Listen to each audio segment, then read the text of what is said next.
Stock market या share बाजार एक ऐसा प्लेटफॉर्म है जहां निवेशक कंपनियों के शेयर खरीदने और बेचने का कार्य करते हैं। यह एक महत्वपूर्ण आर्थिक संस्थान है जो किसी देश के आर्थिक स्वास्थ्य और विकास को दर्शाता है। शेयर बाजार का मुख्य उद्देश्य कंपनियों को पूंजी जुटाने का अवसर प्रदान करना और निवेशकों को लाभ कमाने का अवसर देना है।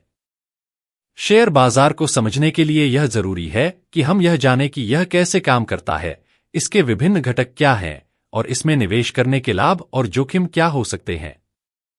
जब किसी कंपनी को पूंजी की आवश्यकता होती है तो वह शेयरों के माध्यम से पूंजी जुटाने का प्रयास करती है।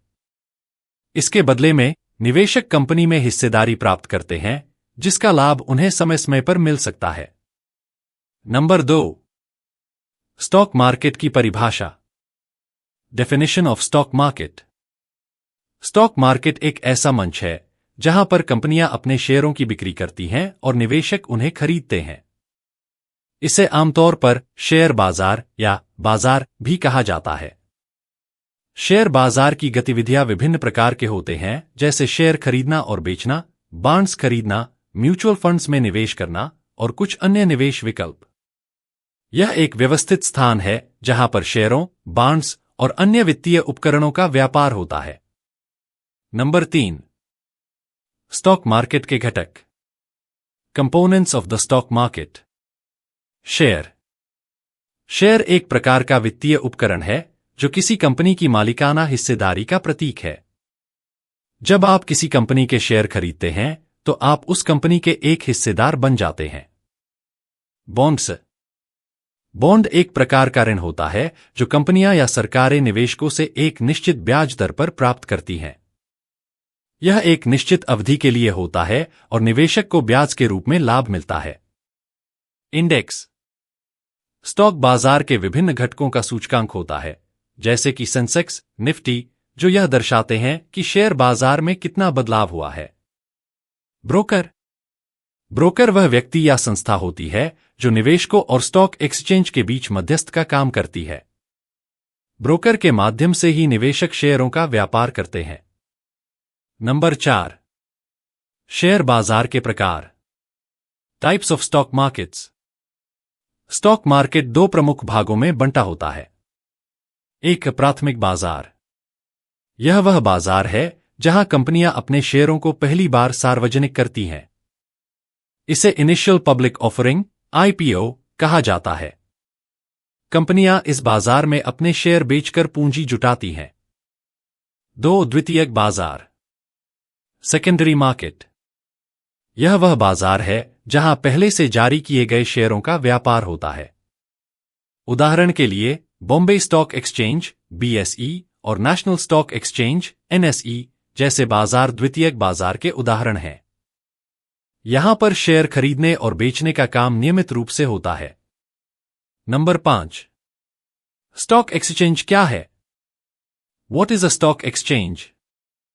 स्टॉक एक्सचेंज एक प्लेटफॉर्म है जहां निवेशक शेयरों का व्यापार करते हैं। यह एक सुरक्षित और नियंत्रित वातावरण प्रदान करता है जिसमें निवेशक अपनी खरीद और बिक्री प्रक्रिया को पूर्ण कर सकते हैं।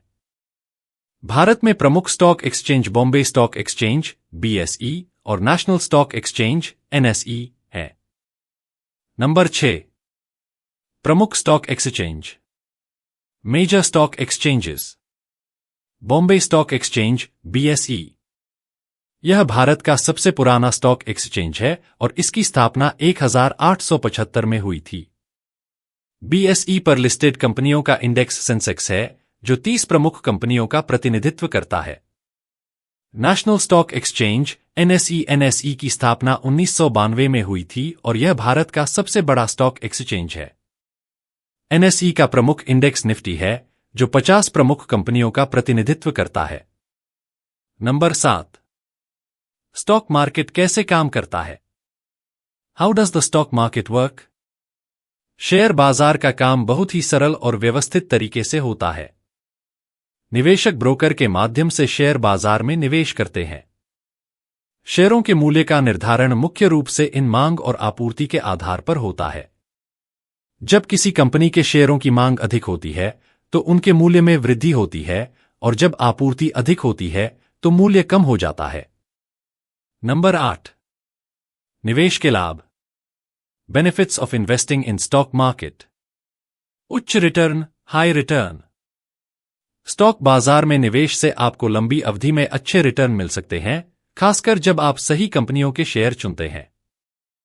पारदर्शिता, ट्रांसपेरेंसी। शेयर बाजार में नियमों और विनियमों का पालन किया जाता है, जिससे निवेशकों को पारदर्शिता मिलती है। विविधता, डाइवर्सिफिकेशन। आप विभिन्न प्रकार के शेयरों, बॉन्ड्स और म्यूचुअल फंड्स में निवेश करके अपने निवेश को विविध बना सकते हैं, जिससे जोखिम कम होता है। नंबर 9। स्टॉक मार्केट में निवेश के तरीके। Ways to invest in stock market. Direct equity, direct equity. इसमें आप सीधे कंपनियों के शेयर खरीदते हैं और कंपनी में हिस्सेदार बन जाते हैं। यह तरीका उन निवेशकों के लिए उपयुक्त है जो बाजार को समझते हैं और रिस्क लेने के लिए तैयार होते हैं। म्यूचुअल फंड्स में निवेशक अपने पैसे को एक साथ जोड़कर एक फंड मैनेजर को सौंपते हैं, जो उस पैसे का निवेश विभिन्न शेयरों में करता है। ETF, exchange traded funds. ये म्यूचुअल फंड्स की तरह होते हैं, लेकिन इनका ट्रेडिंग स्टॉक एक्सचेंज पर होता है और निवेशक इन्हें आसानी से खरीद और बेच सकते हैं। नंबर 10। जोखिम और लाभ, risk and reward. Stock market में निवेश करने के साथ जोखिम जुड़ा होता है। हालांकि यदि आप अपने निवेश को सही प्रकार से प्रबंधित करते हैं, तो लंबे समय में आपको अच्छा लाभ मिल सकता है। स्टॉक मार्केट की अस्थिरता को समझना और बाजार के उतार चढ़ाव को झेलने के लिए मानसिक रूप से तैयार रहना जरूरी है। नंबर 11। स्टॉक मार्केट की सुरक्षा, स्टॉक मार्केट सेफ्टी। भारत में securities and exchange board of India (SEBI) share बाजार की सुरक्षा सुनिश्चित करने के लिए काम करता है। SEBI का उद्देश्य निवेशकों की सुरक्षा करना, बाजार को पारदर्शी बनाना और धोखाधड़ी से बचाव करना है। नंबर 12। निष्कर्ष, कंक्लूजन। स्टॉक मार्केट एक ऐसा प्लेटफॉर्म है जो निवेशकों को अपनी पूंजी बढ़ाने का मौका देता है, लेकिन इसके साथ जोखिम भी जुड़ा होता है। निवेशकों को स्टॉक बाजार में निवेश करने से पहले पूरी जानकारी प्राप्त करनी चाहिए और एक लंबी अवधि के दृष्टिकोण से निवेश करना चाहिए। इस प्रकार शेयर बाजार के बारे में अच्छी समझ और अनुसंधान से आप बेहतर निवेश निर्णय ले सकते हैं और अपनी वित्तीय स्थिति को मजबूत बना सकते हैं। स्टॉक मार्केट में निवेश के तरीके। Ways to invest in stock market. Number 1। परिचय, इंट्रोडक्शन। स्टॉक मार्केट में निवेश एक महत्वपूर्ण तरीका है जिससे आप अपनी पूंजी बढ़ा सकते हैं। स्टॉक मार्केट का मुख्य उद्देश्य निवेशकों को अपनी पूंजी बढ़ाने के अवसर प्रदान करना और कंपनियों को पूंजी जुटाने का एक रास्ता देना है। स्टॉक मार्केट में निवेश के कई तरीके होते हैं। प्रत्येक निवेशक के लिए सबसे उपयुक्त तरीका उस व्यक्ति की वित्तीय स्थिति, जोखिम सहिष्णुता और निवेश की समयावधि पर निर्भर करता है। इस लेख में हम स्टॉक मार्केट में निवेश के विभिन्न तरीकों पर चर्चा करेंगे, जिनमें direct equity, mutual funds, exchange traded funds, ETFs, bonds और कमोडिटी इन्वेस्टमेंट है। Number 2। Direct equity. Direct equity क्या है? What is direct equity? Direct equity में निवेशक सीधे किसी कंपनी के शेयर खरीदते हैं। जब आप किसी कंपनी के शेयर खरीदते हैं, तो आप उस कंपनी में एक हिस्सेदार बन जाते हैं और कंपनी के लाभ में हिस्सेदार होते हैं। शेयरों की कीमत कंपनी के प्रदर्शन और बाजार की स्थिति के आधार पर बदलती रहती है। डायरेक्ट इक्विटी में निवेश के लाभ, benefits of direct equity investment. उच्च रिटर्न। डायरेक्ट इक्विटी में निवेश से लंबे समय में उच्च रिटर्न मिल सकता है। मालिकाना हक। जब आप किसी कंपनी के शेयर खरीदते हैं, तो आप कंपनी के मालिक होते हैं और आपको शेयरधारक के रूप में कुछ अधिकार मिलते हैं।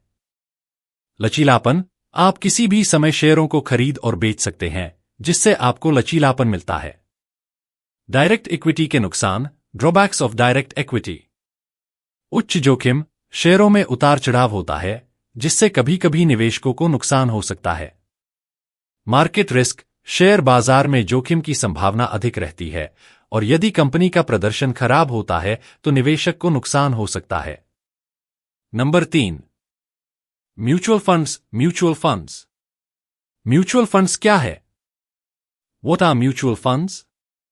म्यूचुअल फंड्स एक प्रकार का निवेश उपकरण होते हैं जिसमें कई निवेशक एक साथ पूंजी डालते हैं। इस पूंजी को एक फंड मैनेजर द्वारा विभिन्न शेयरों, बॉन्ड्स और अन्य वित्तीय उपकरणों में निवेश किया जाता है। म्यूचुअल फंड्स एक प्रकार से एक साथ निवेश करने का अवसर प्रदान करते हैं। म्यूचुअल फंड्स के प्रकार, types of mutual funds. Equity mutual funds, ये फंड्स मुख्य रूप से शेयर बाजार में निवेश करते हैं। डेब्ट म्यूचुअल फंड्स, ये फंड्स मुख्य रूप से सरकारी बॉन्ड्स और कंपनियों के बॉन्ड्स में निवेश करते हैं। हाइब्रिड फंड्स, ये फंड्स शेयरों और बॉन्ड्स दोनों में निवेश करते हैं। इंडेक्स फंड्स, ये फंड्स किसी विशेष सूचकांक जैसे निफ्टी या सेंसेक्स का पालन करते हैं। म्यूचुअल फंड्स के लाभ, बेनिफिट्स ऑफ म्यूचुअल फंड्स। विविधता, म्यूचुअल फंड्स निवेशकों को विविधता प्रदान करते हैं क्योंकि एक फंड में कई अलग अलग शेयर और बॉन्ड्स हो सकते हैं। प्रोफेशनल मैनेजमेंट, म्यूचुअल फंड्स को प्रोफेशनल फंड मैनेजर द्वारा प्रबंधित किया जाता है जो निवेशकों के लिए निर्णय लेने में सहायता करता है।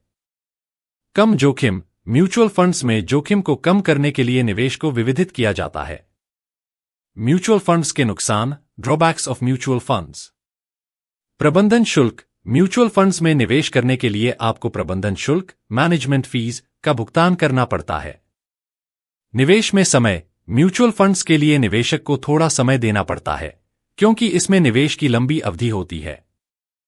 Number 4, exchange traded funds, ETFs। ETFs क्या है? What are ETFs? Exchange traded funds, ETFs, एक प्रकार का म्यूचुअल फंड होता है जो शेयर बाजार में ट्रेड होता है। ये फंड्स विभिन्न शेयरों या अन्य वित्तीय उपकरणों का समूह होते हैं और इन्हें स्टॉक एक्सचेंज पर खरीदा और बेचा जा सकता है। ETFs का उद्देश्य एक विशेष सूचकांक जैसे निफ्टी या सेंसेक्स की परफॉर्मेंस का पालन करना है। ETFs के लाभ, बेनिफिट्स ऑफ ETFs।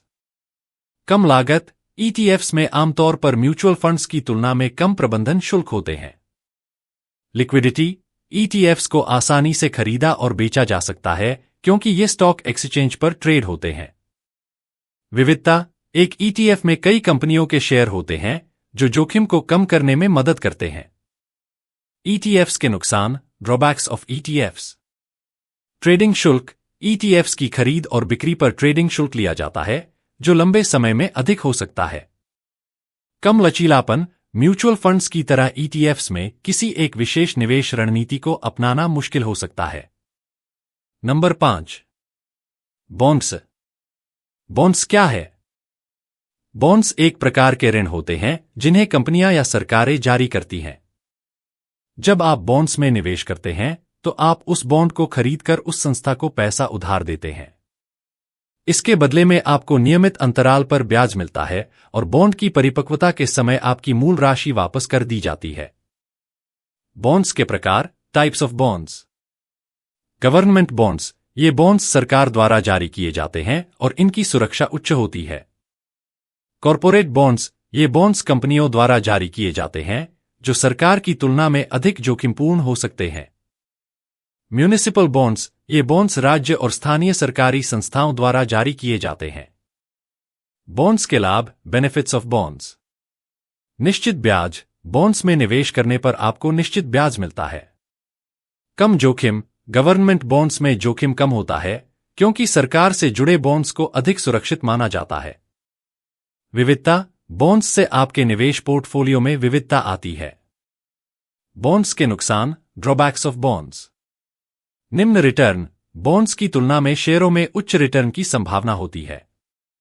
ब्याज दर का जोखिम, यदि ब्याज दरों में वृद्धि होती है तो बॉन्ड्स की कीमत में गिरावट आ सकती है। नंबर 6, कमोडिटी निवेश, कमोडिटी इन्वेस्टमेंट। कमोडिटी निवेश क्या है? What is commodity investment? Commodity निवेश में आप प्राकृतिक संसाधनों जैसे सोना, चांदी, तेल आदि में निवेश करते हैं। यह एक प्रकार का निवेश है जो वस्तु आधारित होता है और इसमें आपके निवेश की संपत्ति वस्तुओं के मूल्य में उतार चढ़ाव पर निर्भर करती है। कमोडिटी निवेश के लाभ, बेनिफिट्स ऑफ कमोडिटी इन्वेस्टमेंट। महंगाई से बचाव, कमोडिटी निवेश महंगाई के समय एक अच्छे बचाव के रूप में काम कर सकता है। विविधता, यह शेयर बाजार से अलग एक प्रकार का निवेश है जो आपके पोर्टफोलियो में विविधता लाता है। कमोडिटी निवेश के नुकसान, ड्रॉबैक्स ऑफ कमोडिटी इन्वेस्टमेंट। उतार चढ़ाव, कमोडिटी की कीमतें बहुत अधिक उतार चढ़ाव करती हैं, जिससे जोखिम बढ़ सकता है। कम जानकारी, कमोडिटी निवेश की जानकारी अपेक्षाकृत कम होती है और यह विश्लेषण के लिए अधिक समय की आवश्यकता होती है। निष्कर्ष, कंक्लूजन। स्टॉक मार्केट में निवेश करने के कई तरीके होते हैं और प्रत्येक तरीका निवेशकों की आवश्यकता और लक्ष्यों पर निर्भर करता है। Direct equity, mutual funds, ETFs, bonds और कमोडिटी निवेश, इन सभी के अपने फायदे और नुकसान होते हैं। निवेशकों को किसी भी निवेश योजना में कदम रखने से पहले अपनी जोखिम सहिष्णुता, समय की अवधि और वित्तीय लक्ष्यों को समझना चाहिए। निवेश करने से पहले पूरी जानकारी प्राप्त करना और वित्तीय सलाहकार से मार्गदर्शन लेना हमेशा फायदेमंद होता है। स्टॉक मार्केट एक जटिल क्षेत्र है और इसके बारे में विस्तार से समझाना बहुत महत्वपूर्ण है। यहां हम आपको स्टॉक मार्केट से जुड़े 36 बुनियादी बिंदु दे रहे हैं, जिनकी मदद से आप स्टॉक मार्केट को और बेहतर तरीके से समझाएंगे। नंबर 1, स्टॉक मार्केट क्या है? स्टॉक मार्केट वह जगह है जहां निवेशक कंपनियों के शेयरों का लेन देन करते हैं।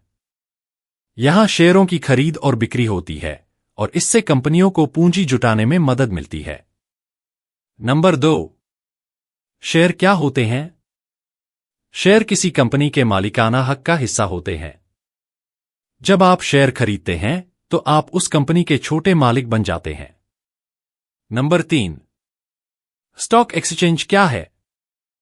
स्टॉक एक्सचेंज एक ऐसी संस्था होती है जहां शेयरों का व्यापार होता है।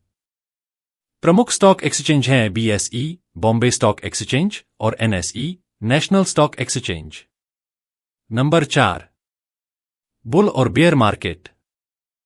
बुल मार्केट, जब बाजार में अधिक मांग होती है और शेयरों की कीमतें बढ़ती हैं। बेयर मार्केट, जब बाजार में कमी होती है और शेयरों की कीमतें गिरती हैं। नंबर 5, इंडेक्स क्या होता है? इंडेक्स बाजार के प्रदर्शन को मापने के लिए प्रयोग किए जाते हैं। जैसे सेंसेक्स और निफ्टी भारत के प्रमुख इंडेक्स हैं। नंबर 6, शेयर की कीमत कैसे तय होती है? शेयर की कीमत कंपनी के प्रदर्शन, आर्थिक रिपोर्ट और बाजार की मांगापूर्ति के आधार पर तय होती है। नंबर 7, डिविडेंड क्या है? डिविडेंड वह राशि है जो कंपनियां अपने शेयरधारकों को उनके निवेश पर लाभ के रूप में देती हैं।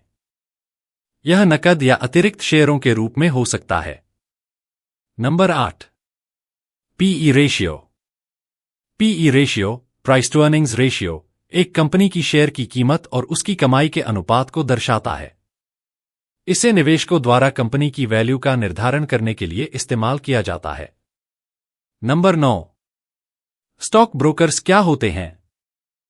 स्टॉक ब्रोकर वे लोग होते हैं जो शेयरों की खरीद और बिक्री के लिए निवेशकों को मध्यस्थता सेवा प्रदान करते हैं। आप एक ब्रोकर के जरिए स्टॉक मार्केट में निवेश कर सकते हैं। नंबर 10, दृष्टिकोण, इन्वेस्टमेंट स्ट्रैटेजी। निवेशक विभिन्न प्रकार की रणनीतियों को अपनाते हैं, जैसे दीर्घकालिक निवेश, ट्रेडिंग और डिविडेंड निवेश। नंबर 11, लॉन्ग टर्म और शॉर्ट टर्म निवेश। लॉन्ग टर्म निवेश, जब आप शेयरों को वर्षों तक रखते हैं। शॉर्ट टर्म निवेश, जब आप शेयरों को कुछ महीनों या हफ्तों के भीतर बेचने का इरादा रखते हैं। नंबर 12, बाजार के उतार चढ़ाव, वॉलेटिलिटी। स्टॉक मार्केट में उतार चढ़ाव नियमित होता है। शेयरों की कीमतें कभी भी बढ़ सकती हैं या घट सकती हैं। नंबर 13, निवेश के जोखिम, रिस्क। स्टॉक मार्केट में निवेश करते समय आपको जोखिम का सामना करना पड़ता है। सही रणनीति से आप जोखिम को कम कर सकते हैं। नंबर 14, कंपनी की फंडामेंटल्स। निवेश से पहले आपको कंपनी की आर्थिक स्थिति, मुनाफा, कर्ज और अन्य कारकों की जांच करनी चाहिए। नंबर 15, तकनीकी विश्लेषण, टेक्निकल एनालिसिस। तकनीकी विश्लेषण शेयरों की कीमतों के पिछले डेटा और बाजार के रुझानों का अध्ययन करके निवेश के निर्णय लेने की प्रक्रिया है। नंबर 16, ब्याज दरें और स्टॉक मार्केट। केंद्रीय बैंक द्वारा निर्धारित ब्याज दरें स्टॉक मार्केट पर प्रभाव डाल सकती हैं। उच्च ब्याज दरें शेयर बाजार में गिरावट ला सकती हैं। नंबर 17, बाजार में तरलता, लिक्विडिटी। तरलता का मतलब है कि आप कितनी जल्दी और आसानी से अपने शेयरों को नकद में बदल सकते हैं। नंबर 18, ब्रोकर और डिपॉजिटरी पार्टियां। ब्रोकर शेयरों की खरीद बिक्री करते हैं, जबकि डिपॉजिटरी पार्टियां आपके शेयरों को इलेक्ट्रॉनिक रूप में सुरक्षित रखती हैं। Number 19, margin trading, margin trading. Margin trading में आप ब्रोकर से उधार लेकर शेयरों की खरीदारी करते हैं। यह जोखिम भरा हो सकता है क्योंकि आपको उधारी चुकानी होती है। नंबर 20, विविधता, डाइवर्सिफिकेशन। विभिन्न प्रकार के निवेशों में निवेश करके आप अपने पोर्टफोलियो का जोखिम कम कर सकते हैं। नंबर 21, आपूर्ति और मांग, सप्लाई एंड डिमांड। शेयरों की कीमतें इस बात पर निर्भर करती हैं कि उस शेयर की आपूर्ति और मांग क्या है। अगर अधिक लोग किसी कंपनी के शेयर खरीदते हैं तो कीमत बढ़ेगी। नंबर 22, व्यापार घंटों, ट्रेडिंग आवर्स। स्टॉक मार्केट में व्यापार के निश्चित घंटे होते हैं। भारत में एनएसई और बीएसई सुबह 9:15 बजे से 3:30 बजे तक खुलते हैं। Number 23, IPO, initial public offering. IPO वह प्रक्रिया है जिसके द्वारा कंपनियां अपनी सार्वजनिक पेशकश करती हैं और निवेशकों से पूंजी प्राप्त करती हैं। नंबर 24, कंपनी के वित्तीय परिणाम। कंपनियों के तिमाही और वार्षिक वित्तीय परिणाम उनके प्रदर्शन को दिखाते हैं और इससे निवेशकों को कंपनी के स्वास्थ्य का अंदाजा होता है। नंबर 25, व्यक्तिगत निवेशक, रिटेल इन्वेस्टर। व्यक्तिगत निवेशक वे होते हैं जो अपने पैसे से शेयर खरीदते हैं, जबकि संस्थागत निवेशक बड़े संस्थान होते हैं जो बड़ी रकम से निवेश करते हैं। नंबर 26, मूल्यांकन, वैल्यूएशन। एक कंपनी की कीमत का मूल्यांकन उस कंपनी की कमाई, संपत्ति और भविष्य के संभावित विकास पर आधारित होता है। नंबर 27, सेंसेक्स और निफ्टी। सेंसेक्स बीएसई का प्रमुख इंडेक्स है, जबकि निफ्टी एनएसई का प्रमुख इंडेक्स है। ये दोनों भारतीय शेयर बाजार के स्वास्थ्य को दर्शाते हैं। नंबर 28, आर्थिक रिपोर्ट्स और स्टॉक मार्केट। आर्थिक रिपोर्ट जैसे जीडीपी, बेरोजगारी दर और महंगाई दर का असर स्टॉक मार्केट पर पड़ता है। इन रिपोर्टों से निवेशक निर्णय लेते हैं। Number 29, share split, stock split. जब कोई कंपनी अपने शेयरों की संख्या बढ़ाकर उनके मूल्य को घटाती है तो उसे शेयर स्प्लिट कहा जाता है।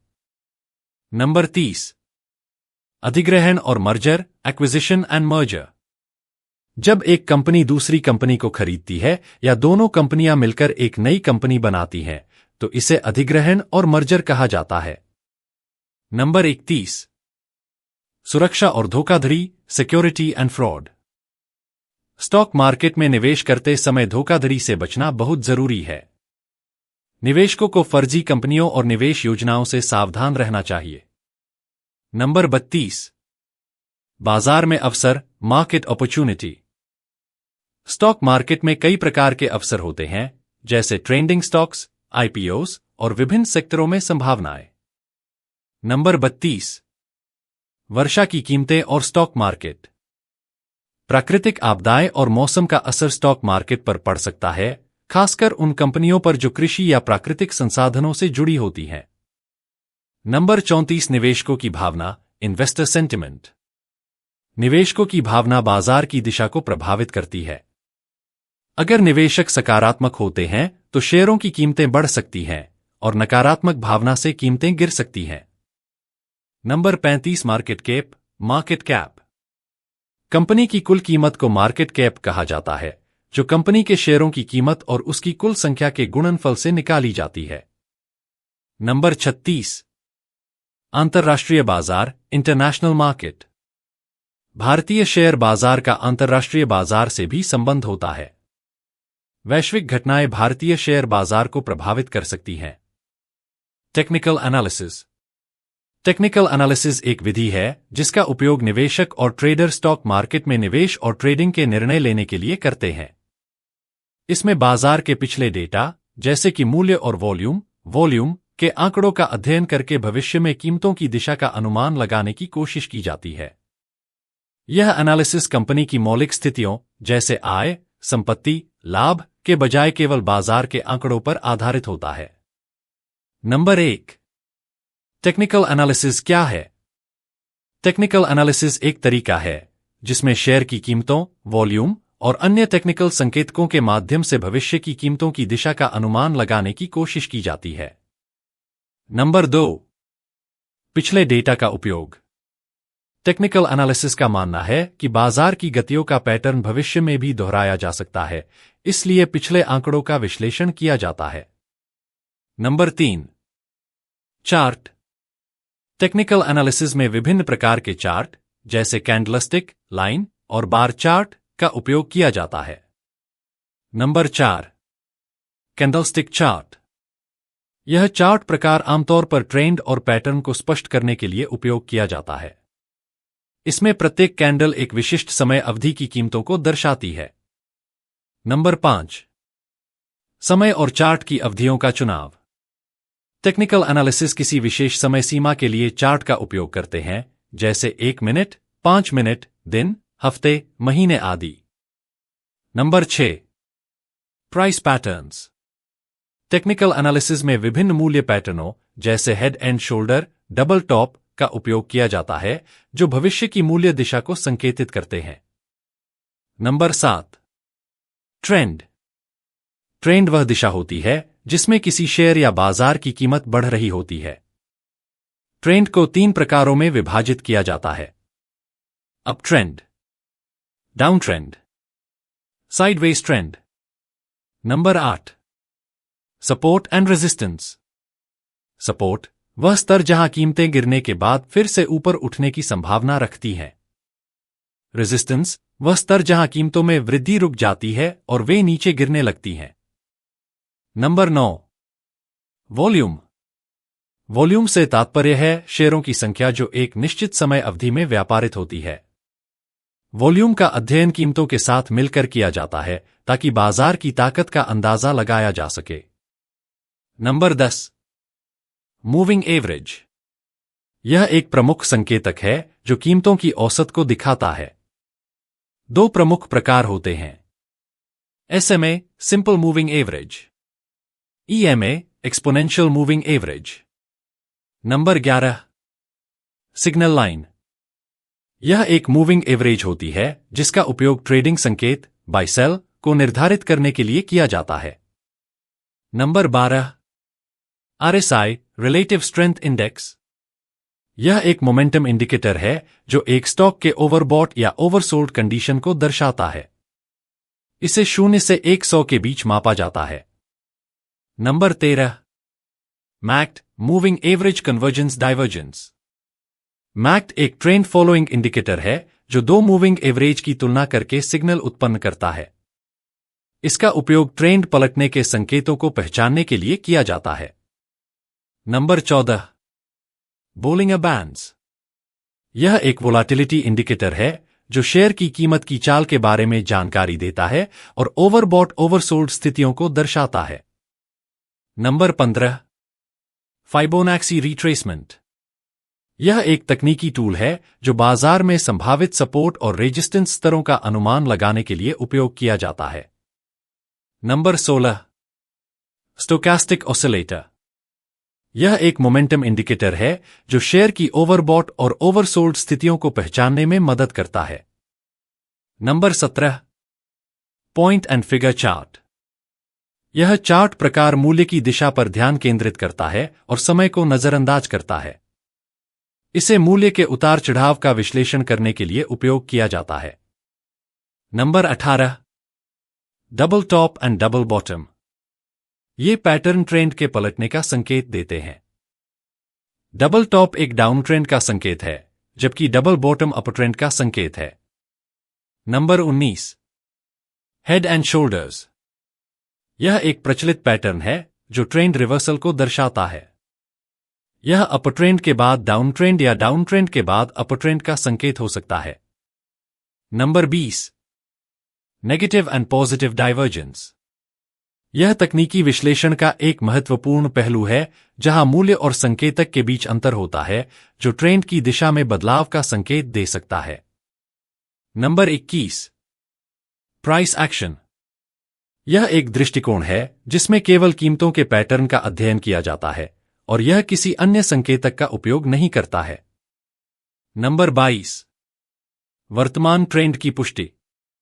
तकनीकी विश्लेषण में किसी भी संकेतक का उपयोग करते समय यह महत्वपूर्ण होता है कि वह संकेतक मौजूदा ट्रेंड की पुष्टि करे। नंबर 23। Trend line. यह एक सरल रेखा होती है जो कीमतों के उच्चतम और निम्नतम बिंदुओं को जोड़ती है।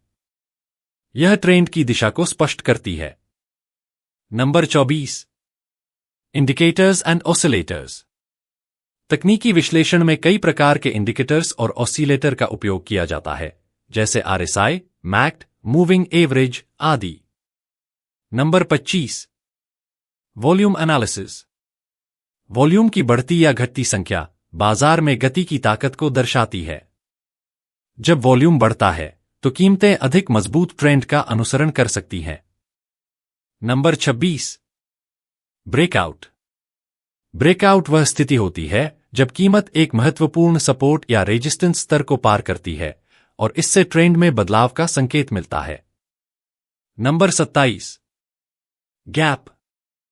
गैप तब बनते हैं जब एक कीमत एक निश्चित स्तर से ऊपर या नीचे जाती है और यह नए ट्रेंड का संकेत हो सकता है। नंबर 28।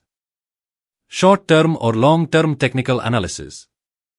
तकनीकी विश्लेषण को शॉर्ट टर्म और लॉन्ग टर्म के दृष्टिकोण से विभाजित किया जा सकता है। शॉर्ट टर्म विश्लेषण तेज व्यापार के लिए होता है, जबकि लॉन्ग टर्म विश्लेषण दीर्घकालिक निवेश के लिए होता है। नंबर 29। Market psychology. तकनीकी विश्लेषण में बाजार के मनोविज्ञान और निवेशकों के रवैये का महत्वपूर्ण स्थान होता है। यह भावनाएं बाजार की कीमतों को प्रभावित कर सकती हैं। नंबर 30। Short selling. यह एक रणनीति है जिसमें निवेशक एक शेयर की कीमत गिरने की उम्मीद करता है और उस शेयर को उधार लेकर बेचता है। Number 31। Market and limit orders. निवेशक मार्केट ऑर्डर और लिमिट ऑर्डर का इस्तेमाल करते हैं जो व्यापार की दिशा और समय को नियंत्रित करते हैं। नंबर 32। बैकटेस्टिंग। बैकटेस्टिंग में तकनीकी विश्लेषण के संकेतकों को पहले के डेटा पर टेस्ट किया जाता है ताकि उनका प्रदर्शन सही तरह से परखा जा सके। नंबर 33। Reversal patterns. ये पैटर्न किसी मौजूदा ट्रेंड के विपरीत दिशा में बदलाव को दिखाते हैं। इसे हेड एंड शोल्डर या डबल टॉप कहा जाता है। नंबर 34। Price volatility. बाजार की अस्थिरता तकनीकी विश्लेषण में एक महत्वपूर्ण फैक्टर होती है क्योंकि यह बाजार में बड़े बदलावों के संकेत देती है। नंबर 35। Trading signal. यह किसी विशिष्ट तकनीकी इंडिकेटर द्वारा उत्पन्न संकेत होते हैं जो ट्रेडिंग के लिए निर्णय लेने में मदद करते हैं। नंबर 36। Safe trading. सुरक्षित ट्रेडिंग में जोखिम को नियंत्रित करना और प्रत्येक ट्रेड के लिए एक स्पष्ट रणनीति का पालन करना जरूरी होता है। नंबर 37। Price action. यह तकनीकी विश्लेषण का एक मुख्य हिस्सा है जिसमें मूल्य के उतार चढ़ाव का अध्ययन किया जाता है। नंबर 38। Compound interest. ट्रेडिंग और निवेश के फैसले में चक्रवृद्धि लाभ का ध्यान रखना चाहिए। छोटे लाभों का समय के साथ बड़ा प्रभाव हो सकता है।